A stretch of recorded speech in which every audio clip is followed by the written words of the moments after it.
Wassail, beautiful Cancer. So I've come down to the beach because it's Sunday and everyone's playing music. It's a bit hot. It's been raining and I've got to be quite quick because the sun is about to burst out and I really don't want to get any hotter.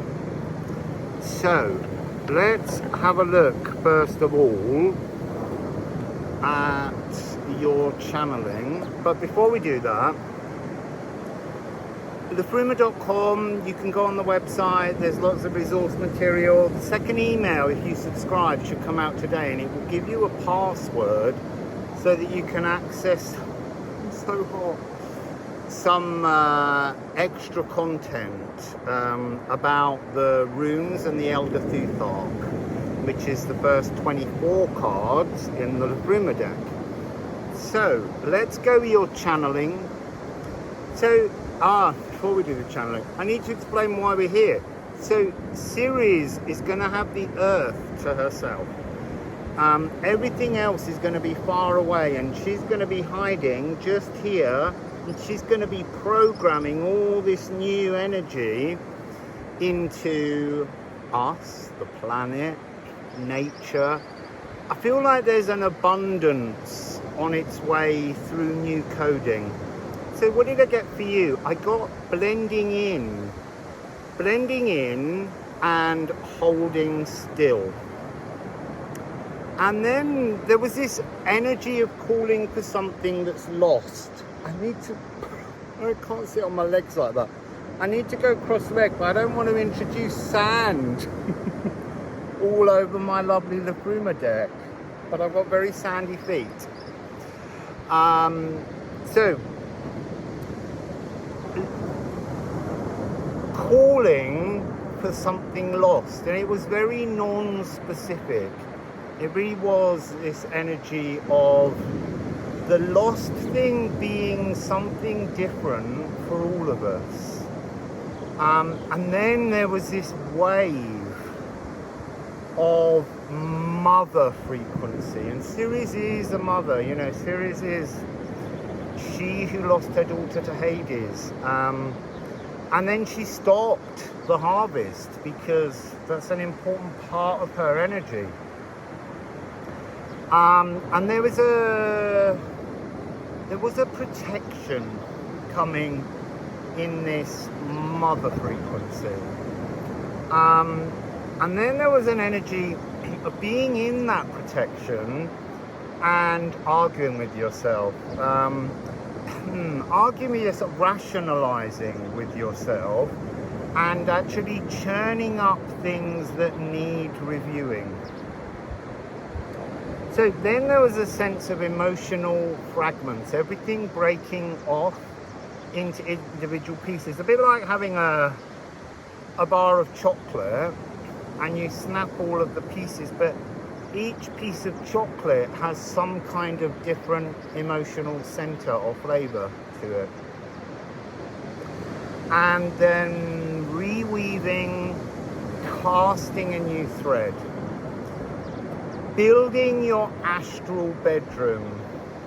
Now it was interesting because I often speak about cleaning your astral house, which is an ancestral thing, but this is about sorting out in your astral what you consider to be your personal space, your astral celestial city. And there was this idea of making a new emotional quilt. And what do I mean by that? I mean like a kind of Ophalagu energy, an energy where you're sitting in a woven emotional cloak that suits you. I'm absolutely dripping. It's so warm here on the equator. I'm thinking of moving soon to Quito. So that's up a mountain, 2,800 meters, and it's a lot cooler. And I think I need to cool down. So you need to create some kind of talisman, and that could be a symbol, it could be a shape, it could be anything that you desire. But it's a temporary energy frequency that you need to wear or put into your astral, because you're going to be going in your dreams on a kind of a quest. And this quest is going to give you new things with which to decorate your astral bedroom. So let's get the Liffruma deck out.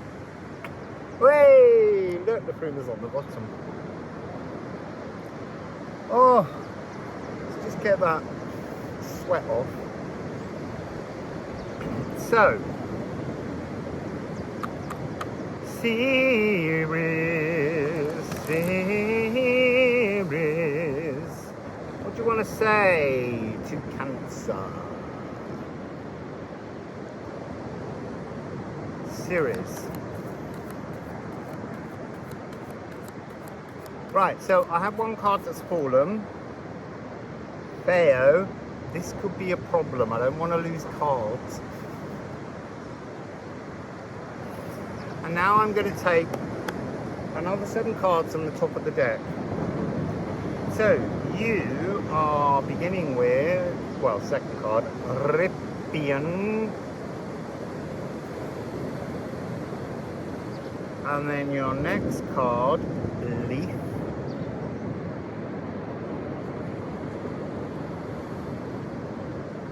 And your next card, oi!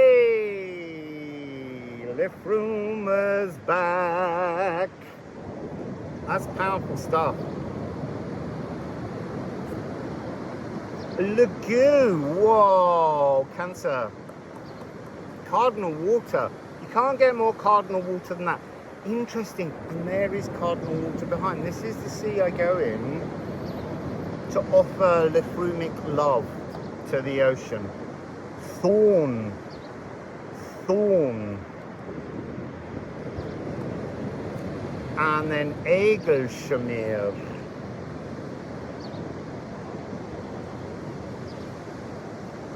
And finally, I think finally, Pod. So, let me put the rest of the deck back in the bag so that it can't go drifting across the sand. And let's give these a little look.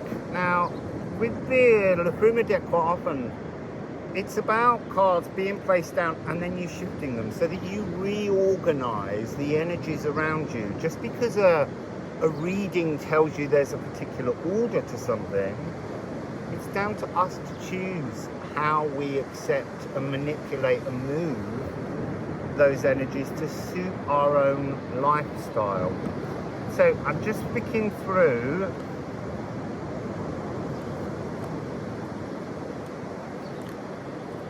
So look, you've got 3 threes.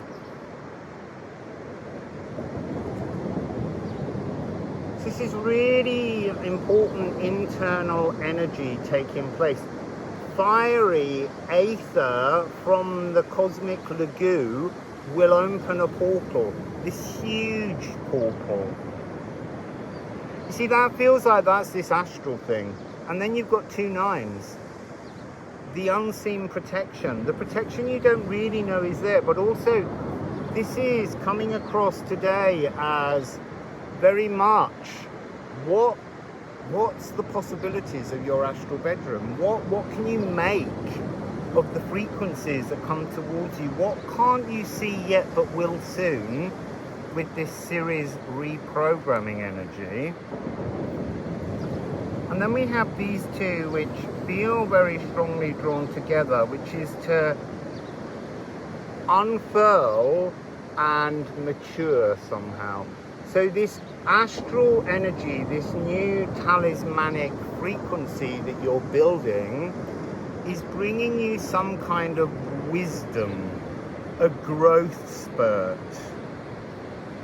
And then we have, as I said, Liffruma. So now, let me just put them into some other spaces to see the energies that want to come through here.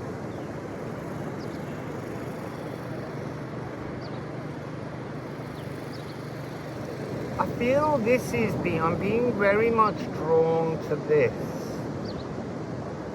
This idea of something unseen will unfurl.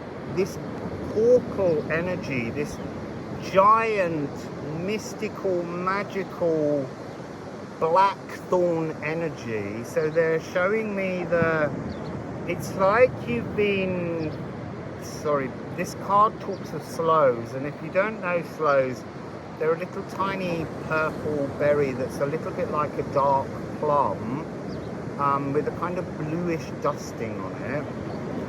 And this is coming across as that slow energy. Sloes should ripen and fall. Oh, should ripen, ripen and fall. You need to allow, what do I want to say, like the dead fruits to drop. Something needs to be released here. And at the moment you're unable to allow that energy to drop. And it's by dropping, it's almost like the sloes, the energy of the fruits as they fall, provide the nutrients to the roots of the tree so that the portal, this giant portal, can open. So there's a really big opportunity here. Now, give me another moment to look at the actual rune shapes. Look at this. If you take that off, you can see the same rune shape. So unfurling into maturity. So there's a real sense of growing up here.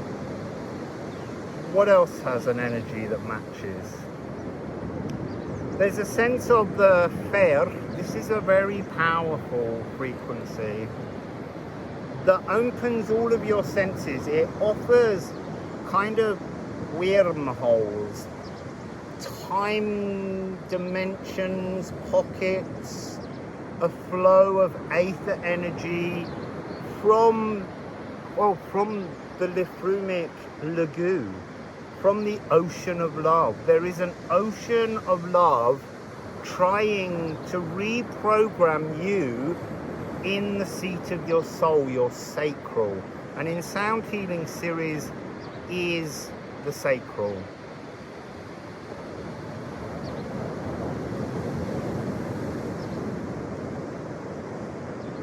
I'm just being pulled back to these two. Constantly, this divine energy. It's like, in the Tessico, 369 is the divine triangle. You have the threes, three of them. You have the nines.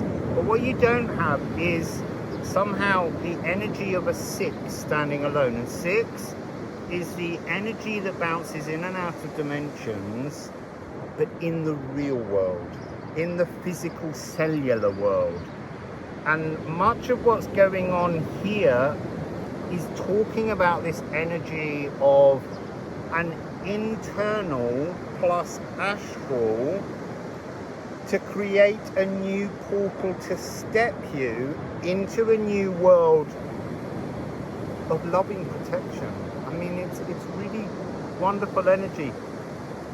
This has something often to do with ancestral protection. And there's something here where you've got to bypass that in the astral. There are dream protections sitting across barriers. Something in your astral that's being overly influenced not by your dreams, but by your DNA dreams. And somehow you've got to move past those blockages. I would say sometimes you might find you're in a dream and there's too many other people in the dream, and there's something in the dream where there's an energy of people confusing you or misleading you, misdirection. So you're almost, at the moment, you're having dreams that aren't fully yours. You're present, but it seems like a whole lineage of ancestral memories are informing your dreams too much. And so there's something within the dreams where if you can do some kind of lucid dreaming, or before you go to sleep, tell yourself and your higher self, or your other self, or Liffruma, or the Lagoon, just say, please give me the control to make my own dreams. And that seems to be the key here, to make your own emotional journey. So somehow I'm being given this sense that this emotional fragments that came through is just that. It's the fragments of the dreams and the memories and the song lines and the dragon lines and the worm lines that belong to your DNA or your ancestors, that are coded within inside you. And Ceres is trying to get you to lift the lid by just using this energy of the elven light, this energy of love. I'm seeing the pink alien again. Hello, pink alien. Ah, that's interesting. I'm being shown here changing the shape of your shadows. It's like you've been carved to have a shadow in this direction, and as you work through this Ceres energy, you're going to bring your shadow back into an alignment with you and your desires, your future that you're creating. There's a very enchanted energy here.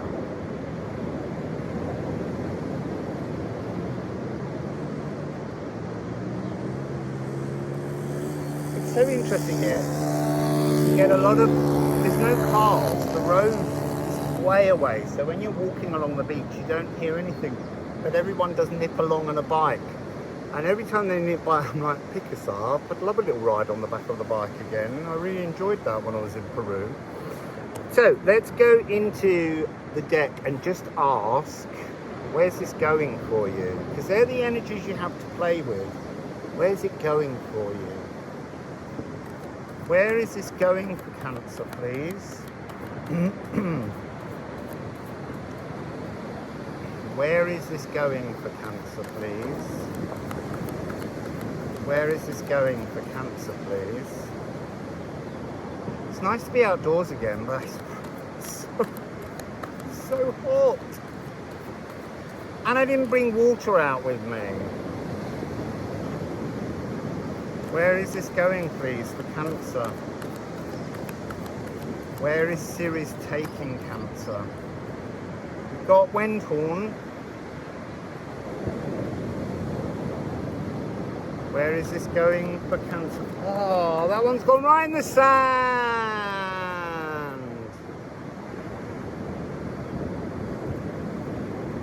It's Gunungagat. 0. You're unbinding yourself so that you can start something new. But you've got to untangle to get this energy to come pouring and renewed. There's something here that's showing me the energy of a vision, of a dream, that space into the astral, diving inside. But there's something about how there's like a webbing over your dreams, as I said earlier, that belongs to ancestors or your DNA codes. And it's really time now for that frequency to be unbound. And it's not instant. You've got months now to start working on this and transforming it. And I say you've got months, and I think that's why we're looking, or I've been pushed towards this series. There aren't quick fixes. Things need a repetition to transform your mind, to transform your dreams, because it's very easy to fall into old patterns. So, beautiful Cancer, that's your reading by the sea, by the lagoon. I call it the sea, it's an ocean. That's the Pacific. And actually, just across there is the Galapagos, which I don't have time to go to. But we'll go to Quito. So, Wassail, beautiful Cancer.